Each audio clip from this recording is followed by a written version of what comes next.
Wannan bayani da ke dauke da odo wanga bisa harshen zabarmanci bisa wannan kafcir ikran wanda Samira Sabo ta rubuta tun jiya dai ne na same shi jiya dai ban wallafa muku shi ba saboda ban ga wata jarida ta azaba to yanzu dai ina cikin bincike na gani ga wani shafi nan wanda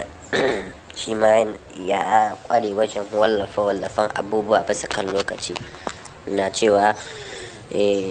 ibu karage wanda ake ci gaba da tsare da shi kamar da Samira Sabo ta ce ta sami labari tun ajiya kimanin karfe 10 na sahe ta ce an canza mai waje an kai shi babban gidan kaso mafi tsaro na yankin kutukale da yana karamin gidan kaso na prison civil za a ce to yanzu an kai shi babban gidan kaso na manya-manya masu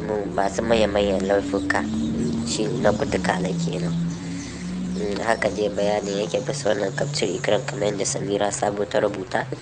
da kuma bisa wanga kafcir ikiran kamar yadda wannan jarida ta rubuta lalle an ce an wuce da shi babban gidan kaso na masu miyagun manyan laifuka inda ake kai masu manya-manyan laifi na kutukale kenan